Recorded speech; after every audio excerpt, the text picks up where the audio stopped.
இது நேற்று நைட்டு போல் எடுத்த வீடியோ. டைமிங்னால பசிக்கவும் மாட்டுது, வேலை செய்யவும் இன்ட்ரெஸ்ட்டே வரல. அதோட சூடாக ஒரு கப் டீ போட்டு முடிச்சுட்டு அப்புறம் தான் எனர்ஜியாக கொஞ்சம் விசில்ஸ் க்ளீன் பண்ணுறது, கவுண்டர் டாப் க்ளீன் பண்ணுற ஒர்க்லாம் ஸ்டார்ட் பண்ணியிருந்தேன். எனக்கு எப்போயுமே கவுண்டர் டாப்பு கிச்சன்லாம் க்ளீனாக இருந்தால் தான் தூக்கமே வரும். இல்லைன்னா அப்படியே தூங்க போயிட்டாலும் மனசுலாம் படபடன்னு இருக்கும். எந்திரிச்சு வந்து க்ளீன் பண்ணிட்டு தான் வந்து படுக்கவே செய்வேன். உங்களுக்கு எந்த மாதிரி என்னென்னு சொல்லுங்கள்.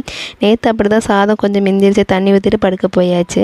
இன்றைக்கு காலைல பாப்பாவுக்கு ரசம் சாதமும் காலிஃப்ளவர் வறுவல் வச்சு கொடுத்துருந்தேன். என்னோடய சைடில் நான் எப்படி ரசம் வைப்பேன்னு உங்களோட ஷார்ட்டாக ஷேர் பண்ணுறேன்.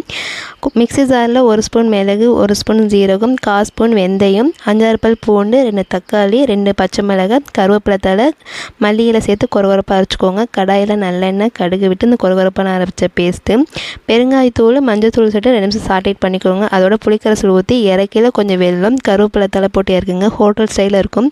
ட்ரை பண்ணிவிட்டு எப்படி இருக்கு சொல்லுங்கள். இந்த வீடியோ பிடிச்சா ஒரு சின்ன லைக் கொடுங்க. நெக்ஸ்ட் ஒரு வீடியோவில் பார்க்கலாம். பாய்.